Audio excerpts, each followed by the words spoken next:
go. Welcome back to Two Birds and a Third Football Podcast. We got Josh, Ricky, Hank, DJ here again. We're going to be talking some NFL topics and then follow it up with some NBA and then a little bit of MLB for you as well.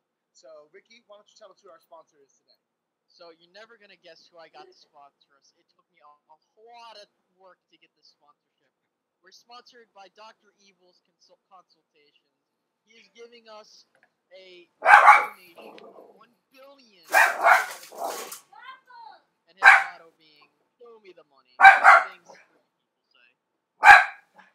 Well, show us the money, show us the money. So, we're going to talk about some NFL money right here. And I think the big thing going around right now is Joe Flacco's back injury, which, just to let you guys know, I've been following close. It's not as big as everyone's making it sound.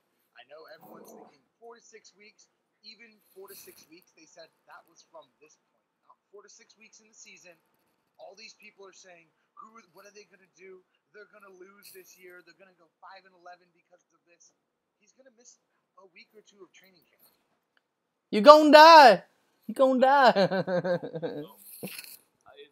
a back injury, and back injuries just don't heal right in the NFL because you're constantly getting put on your ass. It's not necessarily a back injury. It's not like he ruptured a disc. It's a hernia. No, it's not. Okay. He had an MRI. It's just he tweaked it. Okay. He just tweaked his back lifting. He didn't even mention it for 2 weeks, by the way. So it's obviously not that bad. It's just, it started to give him a little bit of pain. So he saw the team doctor. The team doctor said, you should take 1 to 2 weeks rest after the MRI. My whole issue with the Ravens quarterback situation is that they live and die by Joe Flacco. I mean, they're like conjoined at the hip for the foreseeable future, I believe, until like 2020 because of how his contract is set up. So hypothetically, if the quarterback position was starting to become question marks, like they could, sure they could draft a quarterback, but then you're stuck with Joe Flacco for the future. Yeah, it's not like they're gonna get rid of him because he's got a back injury. It's if he's got like 3 back injuries over the span of 3 years. That's the point where you're like, maybe we have to try to get someone new. But the thing is, the Ravens have never had a franchise quarterback before Joe Flacco. So you don't unless you're Andy Reid in the 2010 Philadelphia Eagles, you don't get rid of your franchise quarterback. Yeah, I mean that's just not something you do. I don't think it's a big deal. He's gonna miss 1 to 2 weeks. He'll probably be fine. Mm-hmm. But I guess this kind of just leads into, do you call into question the quarterback situation, Josh? Going forward, I don't call into the question because we have a franchise quarterback. Okay. So you're locked in with Joe. You're gung ho on Joe. Yeah. Okay. He has to be. Because Now, do you believe Joe Flacco is connected to John Harbaugh? Now, there's been talks I know every year about John Harbaugh's job. This one a little bit more than recent years because of their his 3-game skid. Yeah, 3-year skid of not making the playoffs. Yeah. So what would you suggest they do?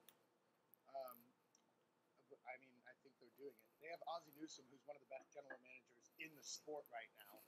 I mean, he's gonna keep doing what he does. The Ravens are gonna keep John Harbaugh because he won them a Super Bowl. And before the last 3 years, which remember one of those years we had 20 starters on injured reserve in 1 year. So it's one of those things where I'll take one of those seasons away. Last year we didn't do too hot, but right until the last quarter of the season, we were right there in the hunt as well. And the last quarter of the season, we had to play some tough opponent. We had to finish our season on the road in Cincinnati. We had to play Pittsburgh on Christmas Day, and we had to play New England in New England. Those are 3 very tough games. Not to mention, I think that the Ravens really suffered from starting out 3-0 and having that, or what was it, 4-0? Didn't they start out 4-0 or 3? We started out 4-0 and then Yeah. like a 4-game. I think a lot of things caught up with them. That stuff happens a lot. I mean, that happened with the Eagles in the 2016 season, where they started 3-0 and they just blew the top off the Pittsburgh Steelers. And I think they had too much confidence. It's a point where you have too much confidence, and they had injuries, and they had Steve Smith. Didn't Steve Smith get injured again for a point? No, Steve Smith was no, he had a little bit of an ankle sprain, but that was later in the season. Oh, okay. That was definitely not. And you about running back issues too. Yeah, Justin Forsett broke his arm at the beginning of last year. So Yeah. We had Terrence West, who was the starter this year, but Kenneth Dixon was out because he had a knee injury in preseason, so he wasn't running the ball. I think it's going to be. I think this year they brought in Greg Roman just as an offensive line guy, kind of, and okay, just make the offensive line better. We need to get back to our roots because Joe Flacco shouldn't be throwing for as many yards as he threw for last season. He should not be throwing 4,900 yards. That's not their game plan. Yeah. It needs to be a more balanced attack. They have one of the best defenses on paper in the league right now. So I think if they can balance out that offense, not go so many 3-and-outs, not do too many checkdowns. You do have Danny Woodhead right now, but you also have Rashad Perryman, Jeremy Maclin, and Mike Wallace as your wide receivers. So I think you have a lot to work with. We'll see how Benjamin Watson comes back from his ankle injury, and we'll see what we do on the offensive line because we just lost John Urschel to a sudden retirement, and we don't really have a center position shirt away. So we have 3 for sure starters, and then from there we need to see who the other 2 are. Yeah, you can't get rid of John Harbaugh right now. I mean, Yeah. let's say you go like 3-13. Like, I'm not expecting that's going to happen, but if you go 3-13, then you're probably going to have to. That's grounds to execute his contract. Yeah, let's start to talk about what's going on. Yeah. Yeah, and at the end of the day, I mean, if you look at Joe Flacco, I mean, this isn't a big issue now, but it might become an issue down the line if his play starts to digress, get worse and worse, slowly decline. It gets worse because of how his contract is. So it's not like how with the Cowboys, you have Tony Romo where you can just cut him, and you don't have to yeah, sure, there's gonna be tons of dead money, but you can cut him and get a ton of cap space and cap room. Mm-hmm. Yeah, that's very true. I mean, I brought up the question because it's mainly. So wasn't Ozzie Newsome one of the general managers when Brian Billick was let go? Yeah. Okay, so Ozzie Newsome has had to keep a guy for a while, but to understand that I'm not saying John Harbaugh's a bad head coach. If you were to leave the Ravens, he'd have a job open up ready to go right when you left. Yeah. Even in this nature right now that everybody has a job, they would make room for him to get on. Yeah. I just think, do you guys need a revamp? And that's a question later on. But I feel like there needs to be not a culture change there, but a light of fire. We did start paying our defense, which I think is a big thing. We gave $55 million in guarantee money this year, and then you also have to remember next year is going to be a lot different because we have so much money in dead money right now from bad deals in the past. Not really bad deals, but kind of unfortunate circumstances. Emotional deals. Yeah. Well, also, Dennis Pitta. We always had dead money because he gets hurt. Elvis Dumervil. We paid him a bunch of money and then he tore his Achilles got hurt the next year. It's just these things where our money's not there right now, but next year we're supposed to free up another $40 million just in money that we don't have this year because it's in debt.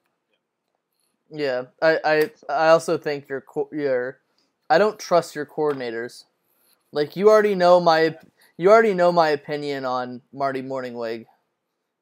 Just because the Eagles had to stress what's Everything that ever touched the Eagles. No. You have to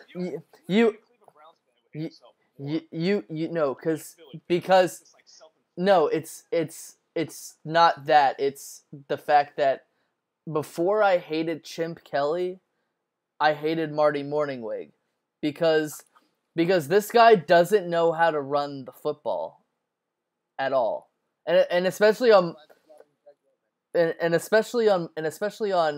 Philadelphia Eagles where we had Brian Westbrook for years, right? And we had LaShawn McCoy for years, and we didn't use them correctly. You know, you would pass 60 times in a game, and that's the staple of the Marty Morningweg offense. Not to mention, Marty Morningweg is the only head coach in NFL history pre overtime, new overtime rules where both teams get a chance to score, to defer. where in most cases, if you got the ball first in overtime, you won the game. You know. But that's why I hate Marty Morningweg. And you would be hard pressed to find another Eagles fan who likes Marty Morningweg. Yeah, but every Eagles fan seems to just hate people that when they leave. It's just even when they're the coach. We hated him the moment he was signed. Hank, when we get back around to the wrap up of our teams, you'll have to tell us how much I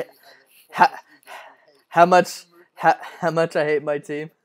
But we're gonna move on to our next topic, which is the discussion of the report that just came out about CTE effects on the brain, and that 99% of former NFL players that were examined had CTE at some varying degree. So, more than 99%. 110. What was it? 110 out of 111. So more than 99%. Like 99.8, 99.9. Now so when you look at the report, what I see is finally everybody who had passed away recently in the past 5 years, they have donated their brain. They're finally coming back with some data now. I have to look at it as there's different levels of CTE, obviously, I would imagine, right? But it's not going to be. Some people may have been farther along, but what the gist of the article is that every football player who has put on the helmet in the NFL is going to have some form of CTE, deterioration in your brain cells. Mm-hmm. It's very discerning for the future of football. I don't see it like being affected in our lifetime. Maybe just football will down the road, football will always be there because there is a demographic in this country that needs football to get out of their present situation. Yeah, there's always somebody who they'll risk it. Mm-hmm. Risk it to do it, and that's. I mean, you look at any sports player. I mean, you look at anybody who did a sport for a really long time. Anybody who's committed for like a decade plus to a sport. You just have injuries. You have them. My father played rugby for 20 years of his life. He has just injuries. Now, he doesn't really have the head injuries. He's gotten a few concussions here and there, but tackling's different in rugby than it is in football. Because they know how to tackle. Yeah, exactly. Right. And so it comes down to, I think a lot of the CTE problem is from the fundamental level of like teaching. You need to teach how to not just lead with your head. It's not a weapon, and a rugby player would never do that because he knows that's the quickest way to knock yourself out. Mm-hmm. Well, here's the thing. Kelly, one of Kelly's best friends, her dad played. What? Okay, I'm not gonna talk about it. But basically, what I know and what I've seen is that even like they talked about what was it? The center of the Pittsburgh Steelers was one of the first, or was the first to have been found out with it, and they found that you can say helmet to helmet hits, stop the helmet to helmet hits, but even back then, the moment the center, the ball was snapped, the best way to kind of paralyze the defensive player was to hit the player in the helmet, So it's you can tell players not to hit each other in the helmet for tackles, but it happens anyway, Yeah, I mean, in any sport, you're going to sacrifice your body for the betterment of your team. That being hey, if I can get a competitive advantage legally in the game to help my team win, I'll do whatever I gotta do. And that's one problem.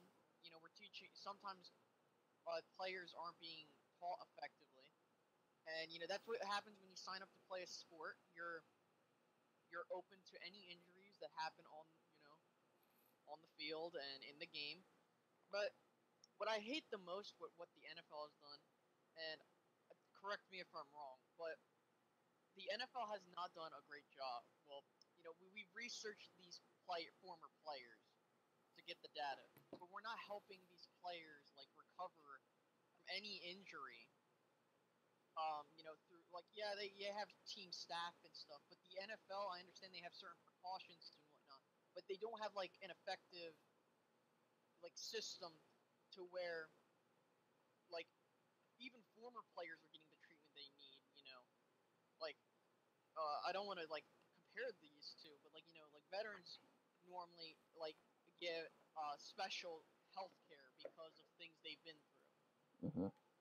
And as for those that play in sports, I know the two have extremely varying levels of respect and whatnot. But I think we need to help sports players not only during but after their careers so that they aren't suffering as Yeah, much. because it takes such a physical toll on your body. So it is kind of, you think about it, and like, I mean, I couldn't imagine being in that much pain and like not once you're done in the NFL, and even some of these players that like, the big name players, they'll always be able to afford that. Do you know what I mean? Like the superstars, the Antonio Browns, these guys who, But yeah, they're gonna make so much money that after they retire, as long as they're not like Mike Tyson and spending, putting themselves like in that much of debt, then they should be fine. But we're talking about the other guys, the guys that play for 6, 7 years, kind of like as backups, suited up for every game, was on the roster, wasn't necessarily a starter, maybe a guy who came in specialist on third down or something like that. But the names you don't necessarily hear, those guys weren't making the big bucks. How are they supposed to get the health care they need after the NFL? Because if you don't make 10 years, you don't get that coverage. Because Dwight, who plays, he just made his 10 years. So Yeah, and not to mention all the stuff that, like Ricky said, taking care of them before and after. The protocol by taking care of them during their time is to give them pain pills to help ease their way. Also, We've always been a very staunch advocate, for marijuana use inside NFL locker rooms or just anywhere for NFL players. But real fast, I did want to bring up the fact that where the tide is turning right now with they're not it right now, but later on, because kids and parents are not going to let their kids play football. All right, that's what's going to end up happening here. The youth movement in football is going to take a huge hit with these studies that are coming out. Mhm. They're just not going to risk it. So what people are going to do instead is put them in flag football. Now, I think that you're right. The NFL's never going to leave. Never going to be, but they could change it. Yeah, And they the I flag thing, I'm not saying that's going to be a normal thing, but why not make it no helmets? I And just I think to a point they're gonna have to do that, but the obviously you always look at the backlash and of like the people who are saying that's CTE is a big issue. They always say, well, of course, it's football. You're gonna get injured. You're gonna get a head injury. These people knew what they were getting into. Well, what they don't tell you is that the NFL was telling players for 20, 25 some odd, maybe even 30 years that there's no correlation between football and head injuries or concussions. People had to fight the NFL because the NFL was like blacklisting what was the doctor that Will Smith played in that concussion movie. They blacklisted him. They were like, he doesn't know what he's talking about. He's awful. And when Junior Seau killed himself, right? We all know Junior Seau shot himself not in the head, because he wanted his brain examined. His son allowed that doctor to study Junior Seau's brain, but the NFL told they kind of poisoned the son, and they were like, "Don't give it to him because he's a bad person. He doesn't know what he's doing." Right? So the guy had to give the brain back to whatever reumatologist the NFL decided to have studied the brain. It wasn't really a rheumatologist, but it was like the Boston, the what? Yeah, the NIH in like Boston. See, I told you, the New England Patriots. It's always trying to get a gain up on something. Bill Belichick studied Junior Seau's brain. Yeah, I mean, we've seen players retire really early because of it now. So I think people are starting to get aware. Like Chris Borland just did it a couple years ago, and then you also have John Urschel from the Ravens, and you have to wonder, like, he's working on his doctorate at MIT. You know, like he's a very smart man. I think he like after this report came out, he's like, whoa, what should I do? You know, like, well, I guess it wasn't even a question. He did what he had to do. there's a lot of things the NFL needs to do to help these players. I mean, like I could go on a list. Like they need to stop trying to, pump these players full of painkillers. Rather just look for something that could actually help them. I'm not saying ban painkillers because of course they help, but like use alternative. I mean, Jake Plummer, I think he even said he had to use marijuana as opposed to painkillers, and that helped him. But that's a whole completely different discussion in and of itself. I also want to correct myself. It's the National Institute of Health is who they sent the brain to. Okay. And so basically, I think that it's not just CTE, but any injury to a player, that the NFL needs to be able to ensure, and I'm pretty sure, I guess that's what they're trying to do, but I feel like they're not doing enough to help these players through the process into the NFL, during their career, and even after, to ensure that these players can live normal lives to the best they can. Absolutely. Unlike somebody who, sorry, moving on to the next topic, unlike somebody who doesn't know how to live any sort of normal life, Odell Beckham, his negotiation contracts, hopefully they're not on a boat in Florida. Let's hope that he's maybe grown up from that. So I got some details. So right now the Giants have 6.5 million in cap room as of right now. Granted, that doesn't mean that's what I'm not sure if that's what they have this off season. So again, correct me if I'm wrong, but you have 6.5 million in cap space, and Odell wants to be the highest paid receiver in the National Football League. You can't do that with just 6.5 million in cap space. You can if you like backload the contract. That is true, and they're probably going to do that.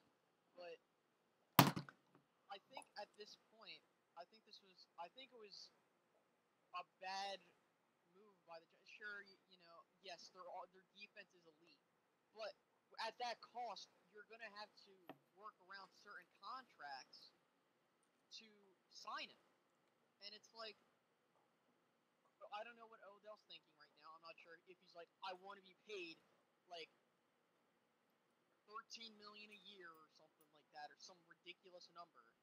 Mm-hmm. Like the Giants, even if they backload the contract, you can't pay him that. Like it would be nearly impossible to do that. So they would have to let go of some players. And like I said, when the Giants began their free agency last year, I said that signing all these players might come back to bite them, and I'm not saying that it will as of right now, but I'm still holding that it might end up getting them, So remember when I said last week that Kirk Cousins wasn't worth $30 million? Uh-huh. Odell Beckham is probably worth every penny of like $130 million. Because he is the best player on that team. he is probably the most talented wide receiver in this league as well. I think that belongs to Antonio Brown. No, Odell Beckham's more athletically talented. Antonio Brown is a better wide receiver. Yeah, it's one of those. Antonio Brown doesn't have drops. We're not talking about who's better. We're talking about who's more talented. Odell Beckham was a first round draft pick. Antonio Brown was like a 6th round draft pick. You know. Why would that matter in case about talent? Okay, this analogy is going to be between Randy Moss and Terrell Owens. Randy Moss was the most talented receiver of his time. Okay, Terrell Owens had to really work hard on his skills in order to be the player he was. He was not as talented of a player as Randy Moss, even though arguably Terrell Owens had a better career than Randy Moss. Yeah, and I was just about to bring that up. Like, you got to keep in mind also is Odell Beckham is a more well-rounded, like he's done other sports, so he's more polished, you could say, and so he was more prepared. That's why he went in the first round. Antonio Brown. Well, me personally, I think Antonio is the best wide receiver in the National Football League, but it took him time to establish himself. He spent time behind Mike Wallace. Yeah. Whereas Odell Beckham came into the league and lit it on fire. Yeah, immediately. He had like 15 touchdowns in his rookie season or something, and he only played half the season. He didn't even play a full season. Okay, if you're just gonna base it off of, if you're gonna use the natural talent, I guess I can see that, but so you're just saying he's DJ's still trying to no. What I'm Antonio saying, Brown is better of a wide receiver. he's a much better. I'd around him over Odell. Time out. That's just an argument. I know, but I thought I get that. I don't think he's. I don't. I. I don't. I don't think he's a much. He's not a much. I don't think he's a much better wide receiver. I think they're very close in skill level. Very close. The issue is the quarterbacks they have throwing to them. Well, it's not necessarily an issue. I think it's more or less like that's the reason their numbers might be different. Because why? Eli and Ben Roethlisberger are like the same exact quarterback. They're very similar. They go to the playoffs and then they. Well, Ben has been to more playoffs than Eli. What'd you say? Ben has been to more playoffs than I think Ben has only missed the playoffs like 3 times since he's been in the NFL.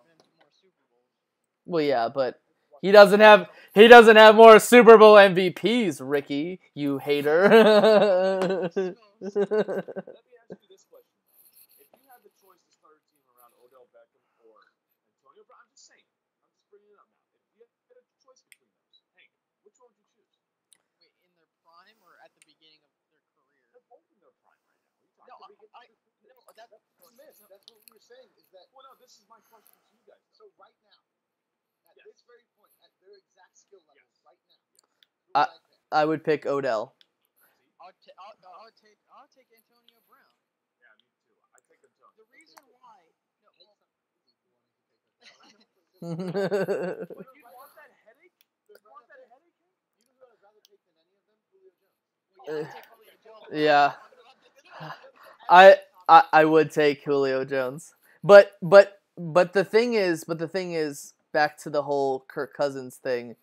Kelly explained it, especially when it comes to like the quarterback position. It's like, you know how when you go to the airport, beer is like 20, like a bottle of beer is like 20, it's like a ridiculous amount, but like you really want a beer, right? So you're gonna get it, right? You're gonna give in to your temptations, and the quarterback position, quarterbacks don't grow on trees, so once you get a good one, you're gonna want to keep it. But Odell Beckham is he's launched the Giants into, like, he is the MVP of the Giants. I mean, here's a guy basically like Julio Jones and like Antonio Brown, he can score touchdowns from anywhere on the field. Oh yeah. Anywhere. I mean, it's just and the only thing that's pretty much stopping him is himself. Yeah, I mean, and like for example, him going on the stupid boat trip, which I thought was pretty much everyone thought that was a bad idea, and. Of course, Giants fans were like, "He's not smoking weed." Oh wait, what's that between his fingers? No, I'm just kidding. Odell getting drug tested.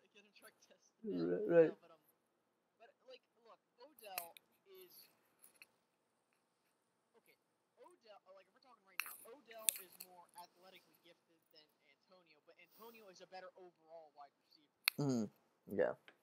That's my opinion. I think I would take Antonio over. I would take Antonio over Odell, but he deserves every penny that he will get paid if he gets paid by the Giants. Correct. But Hank, I still need that explanation. Okay, I like Odell Beckham. Sorry, Waffles is squeaking. I like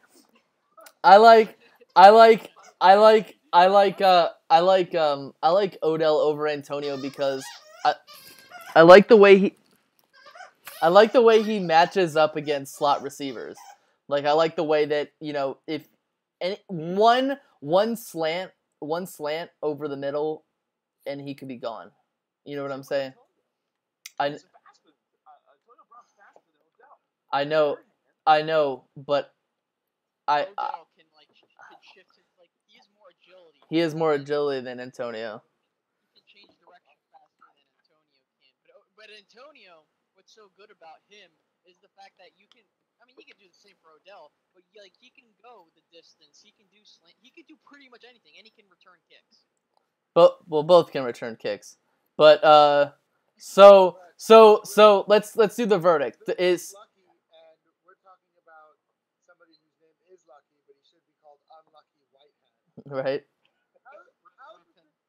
How does this man get his dog kidnapped by his ex-girlfriend, then has to pay some ransom or not pay some ransom, whatever happened there, to get his dog back? Then he gets arrested because they thought he was a suspect. The Dallas Cowboys drop him, and then he gets picked up by the Jets. Well, no. But after we dropped him, it came out that he wasn't the guy. He was innocent. All I'm gonna say is, Jerry, I think he sold his soul to the devil. So now everything bad's happening to him. You know what? You know what I think? I think that something happened. The whole thing happened, and then Jerry Jones was like, "I heard Lucky Whitehead did it," and so everybody in the media thought it was Lucky Whitehead, and Lucky Whitehead sitting there like, "I'm still here, guys. It's a conspiracy." That's a nightmare. I mean, you wake up one morning. You wake up one morning, you're on the Dallas Cowboys as a receiver and a return man, and the next morning you wake up arrested, and now you're on the Jets. That's just like. At least he'll average 3 catches a game now. At least he has he isn't a free agent and he has a job That's all. Yeah. That's the silver lining. But he could be a decent wide receiver. At least he found another team. At least he has a job. I think the issue was, in looking at this, and I'll bring this up once we get to our preview. Dallas had Ryan Switzer, and I think they were looking for Ryan to replace Lucky, but they were looking for an out as soon as possible. So it wasn't like they were just cutting him for no reason, and they just used this as a way to be like, "Oh, sorry, we're cutting you." Well, I think they were gonna cut him anyway. Yeah, I know they were gonna cut him anyway. It was just they were looking to get him out as soon as possible. Mhm. Yeah. Yeah. But yeah, so that's Lucky Whitehead's situation. We'll see how he does. Over under he scores 8 touchdowns. Under? He's not. No, he's not scoring more than 8 touchdowns. Who knows? No, Unless you prove me wrong never me sleeping wrong. on the Jets, right? No, he's like, Meanwhile, yeah. Who else do they have? They don't have. They lost. don't have Marshall or Decker. Yeah, they lost him. So, I mean, that's like number one territory. They got me. Don't worry, they just signed me. They ain't got 5'4", 120 pounds wide receiver. Yeah, 'cause that's they ain't got shit. Next time we do a preseason update or right before the season update, we'll have to get a Jets fan on here. Right. And have them tell us how they feel about their I team. mean, my uncle's a Jets fan, but he's way too much of a homer. But until then, let's get a little preseason wrap up on our teams and what's going on in training camps and how everything's going. DJ, why don't we start with you and the Browns? Since it's just like the draft. I'm still digesting some new news that came in. Please skip me. I'll come back to you at the last one. All right, fine. We're going on to Hank. Hank, tell me about the Eagles. The Eagles suck. No, I'm just kidding. Suck is an understatement. No, they don't suck. Anyway, so it's been relatively mundane. Jordan Matthews has been kind of day to day. He's got tendonitis, some kind of tendonitis in his leg that he was asked if he wanted to, surgically repair, and he declined. So he's gonna go at it alone, like my old friend Fox McCloud once said on Star Fox 64. We'll go at it alone. Anyway, but Did you get it from the Browns? no, I doubt it. Okay. But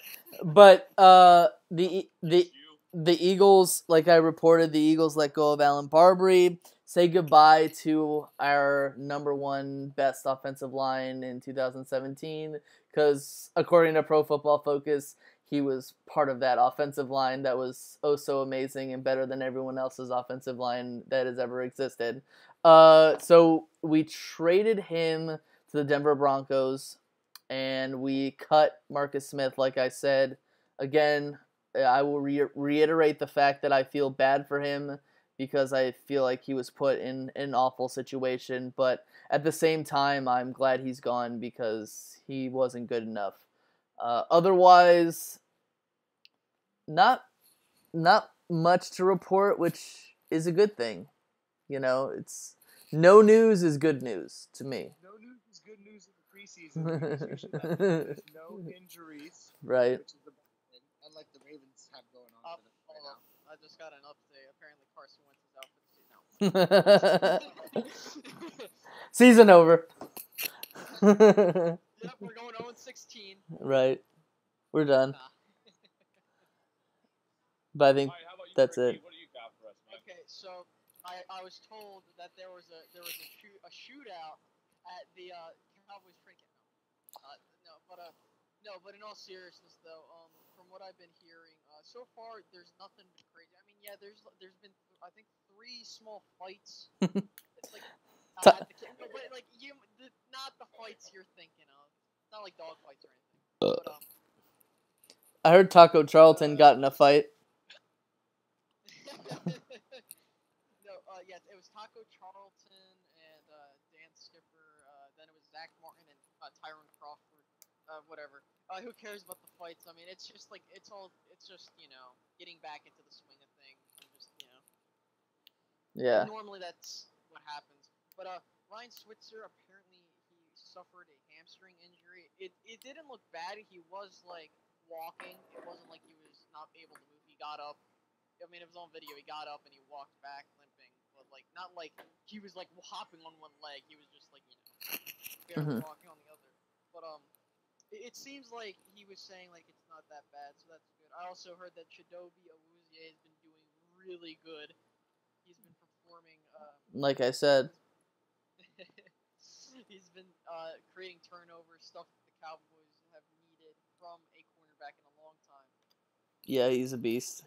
And apparently David Irving said he injured his nipple and lost his nipple ring at camp. I read that. I read that. Yeah.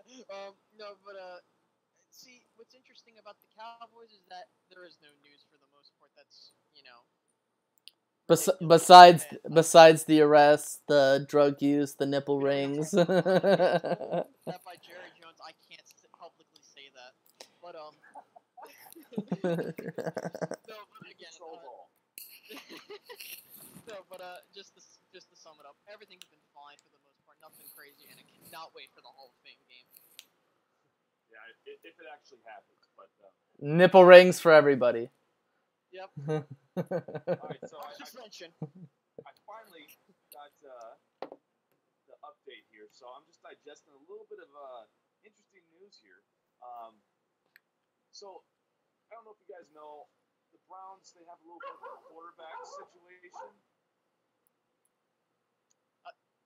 That's the dog pound talk. Yeah, it's the dog pound. That was a dog pound there. A doggy type still here, but anyways, there's been a quarterback controversy. We got 3 guys who want to start. Yeah, right 3 now, bums. Yeah, well, 3 arms that are fighting for one. There's reports out there that Cody Kessler's obviously been told to be said he's going to be the starting quarterback. DeShone Kizer is still in third, and Bronco Osweiler is in second right now. But they're saying that Bronco Osweiler has actually been threading needles. But again, this could be on the second team defense. Honestly, I want Cody Kessler to start. That's the best situation for us. He's played at least 6 or 7 games before he got hurt. There's also kind of discussions on Myles Garrett and his foot injury. He is fine. He is dunking the ball now when he's playing basketball. Probably shouldn't be doing that, but it just is a sign that he is doing better. A couple things coming out of Cleveland right now is the fact that Jabril Peppers has signed his contract now. So that means all the first-round draft picks have been signed. So we're good to go. I'm excited for this season. I can't wait to start. I can't wait to see what it's going to look like the first preseason game. I'm super pumped. But Josh, do you have any updates other than what we talked about in the beginning? I mean, luckily the Ravens spent a lot of money on defense, and aside from Tavon Young, who was a rookie last year, so we're not really losing any money on him getting hurt. And Dennis Pitta, who honestly, as good as he was last year, I just knew he was fragile. So I knew, so we'll see. But other than that, I know everyone's freaking out. I don't think that they're going to sign Colin Kaepernick. I think that story was just spun up by the media, I think. Just to get everyone all excited, and that's why the big deal about Joe Flacco's back. He wouldn't even fit in there. Like, he would not fit in that system. No, he wouldn't. People just really want him to get signed. Yeah. That's what's going on. Yeah. So are we still gonna? Can I gently brush on the topic of Colin Kaepernick for a second, because Kelly and I talked to. So Kelly read an article, and I hope I get these numbers right. She read an article where they lightly polled fans of the NFL, and they found, and everyone's been talking about how people have been saying that he's not being signed because he's bad for the NFL, and because viewer ratings have gone down and people aren't watching football because they don't want him, they don't want to see him, kneeling, and they think he's bad for, viewership. They polled people, and 12% of people stopped watching football last year. And then, no, not because of him, but 12% of the people they polled stopped watching football. And then 26%, hold on, 26% of the 12% stopped watching because of Colin Kaepernick. And they polled 9,200 people, 9,200 people. 12% watched less football, and 26% of the people who watched less football because of Colin Kaepernick. So So it's not. So it's not even. It's So bit. you're talking about like 100 people. Maybe the Bible Belt people. Yeah, So- like you're talking about like 100 people. So you have 9,200 people, and what 20? What times? So that's two. That's two. So 3% of 9,200 were not watching as much football because of Colin Kaepernick and protests of Colin Kaepernick. Well, I mean, that's their loss.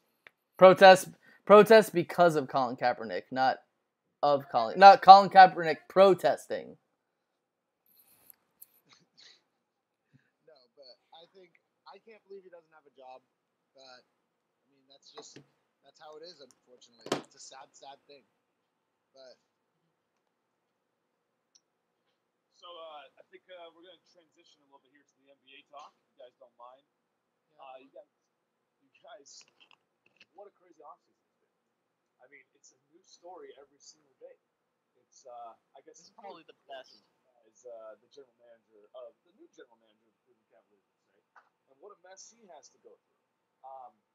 So there's a bunch of speculation. I know previous when we talked about this maybe 3 or 4 days ago, everybody's like, "Oh, Kyrie's done. He's not going to leave." But then after we had a few days to digest it, it kind of looks as if he doesn't really have any control. And I mentioned this in the last Live Drive update. He doesn't control where he goes. Dan Gilbert and the new general manager control everything for the next 2 years. So he can just stay. And just by the addition of Derrick Rose, and just imagine if the whole team comes back together. We have Kyrie Irving, Derrick Rose, LeBron James, but it could be a fractured relationship with LeBron James and Kyrie Irving. But to give you an example, Shaq and Kobe hated each other, and they won back-to-back championships. So Yeah, it but can't they be have the done. Warriors.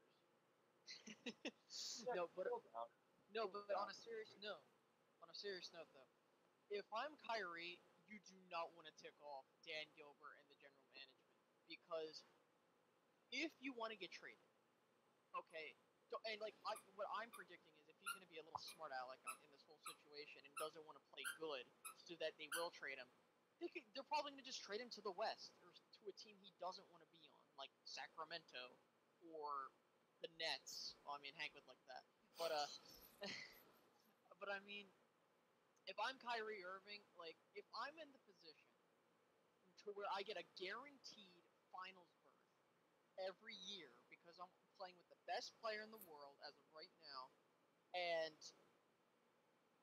like, what player would not want that? A guy who doesn't care about winning. Exactly. That's what Kyrie is. That's why the Smart guy. Warriors. Yeah, that's why the Warriors are so dominant because they care more about winning than money. yeah, no, I mean the Cavs just have to do what they have to do, and I think that as Derrick Rose on their team, as long as he can, I know I say this every year, as long as he can stay healthy, he can be an asset, especially. Yeah, especially because LeBron's a pretty good team player.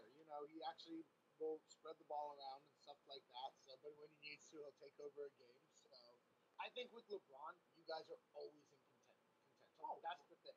With Yeah. LeBron, you guys are always going to be in contention for the finals. But I will say this: the last time an all-star player, said they wanted to play for the Knicks, it didn't turn out so good.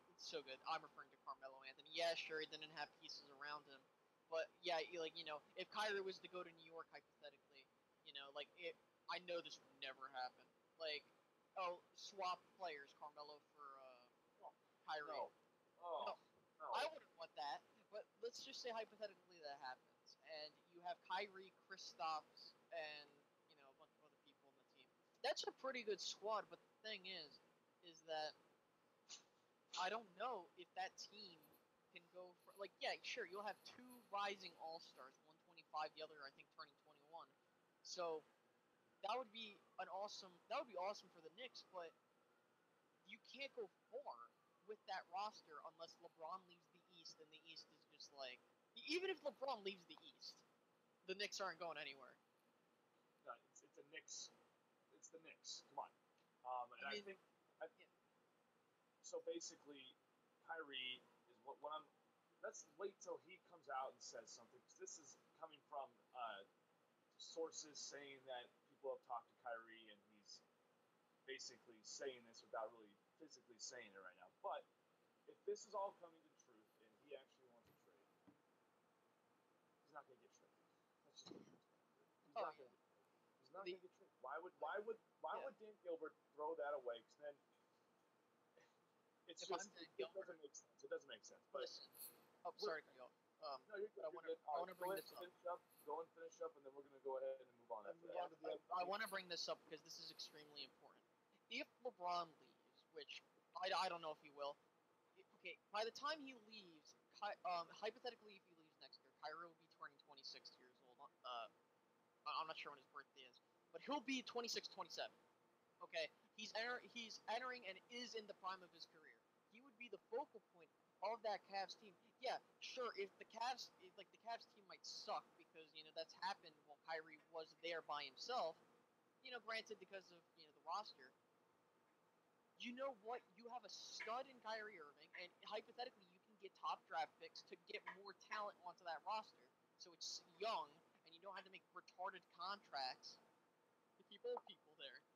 But I must also say, I want to congratulate the Golden State Warriors on winning the 2018 NBA championship because they signed the GOAT, JaVale McGee, to a one-year contract. It's over. Of course, I'm playing. Anything can happen. But I mean, you guys are obviously the favorite. Warriors are obvious favorite, but again, you play the games for a reason. They were an obvious favorite against the Cavaliers 2016, and we won. So anything could happen. Let's play this game. But anyways, we're gonna go ahead and move on. We're gonna do the MLB. I think we're talking about Pete Rose and the Hall of Fame. Yeah, him. Okay, for those that don't know, and I'll be going to this game, August 12th. Pete Rose is being inducted into the Phillies Hall of Fame. Yay! Yay! Hey, but I know I love Mike Schmidt, and my grandmother is in love with Mike Schmidt, but I have to hate on Mike Schmidt for a bit because he said that Pete Rose does not belong in the Hall of Fame. Granted, it was a completely different era.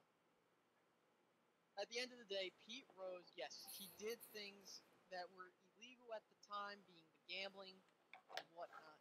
But there are players in the Hall of Fame or Hall of Fame worthy that are probably going to get in that have used steroids, PEDs, anything to enhance their career they have taken. And you're telling me those players that have upped their numbers using performance-enhancing drugs can get in, but Pete Rose can't get in because of gambling. Yep. Well, because gambling's the ultimate sin in baseball. Why do you think there's not a Black Sox anymore? Mm-hmm. That's exactly why. So he committed the ultimate sin.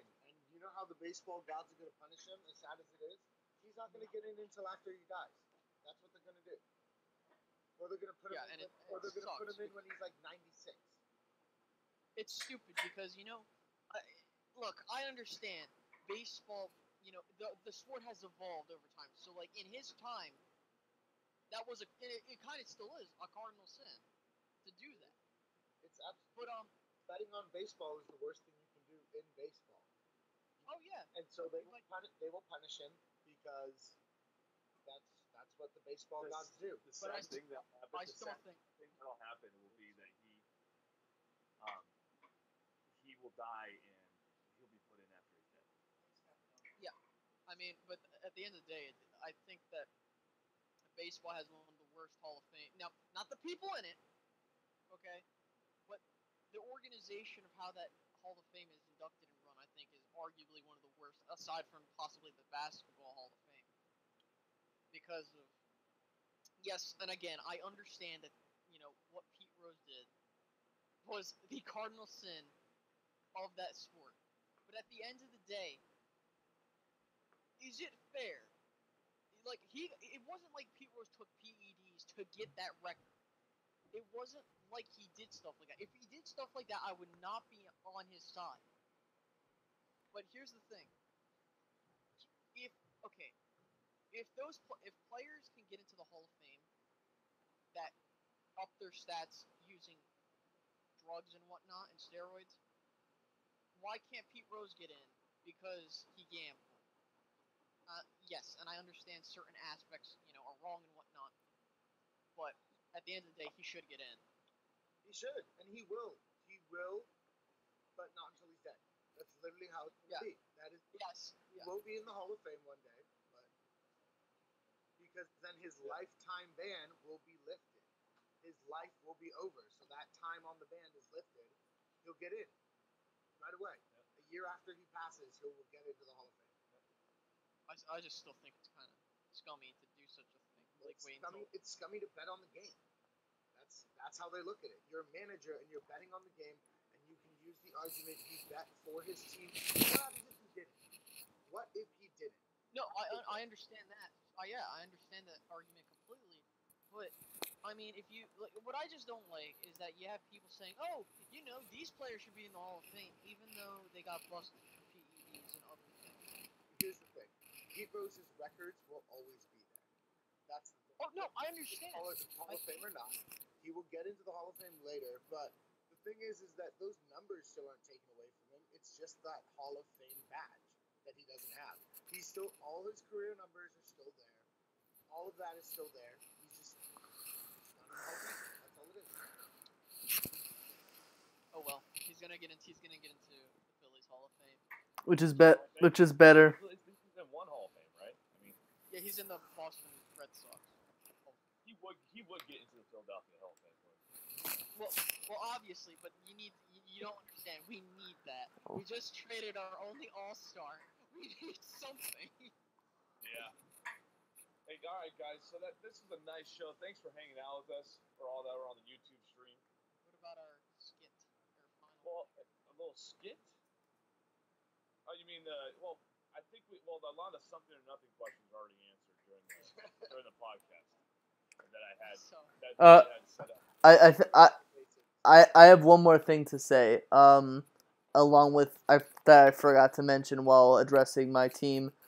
Sidney Jones was on the practice field, so he was not really full he did some drill that I saw, and that was pretty awesome because he wasn't supposed to come back till October, and I still don't expect him to come back until October. But also one last thing, Jalen Smith, watch out, NFC East. Jalen Smith, the beast is coming back. He fucks. Let me tell you something. If you've seen footage of this guy doing practice drills, oh my god, he looks like the second coming. He fucks. The Marcus. What? He fucks. Alright guys, I think we're going to call it a night here. Again, thanks for everybody hanging out with us on the YouTube stream. If you haven't already, check us out on the Facebook page, like us, send us your feedback, send us your questions. We're here to help answer any questions you might have. Thank you guys. Have a good one.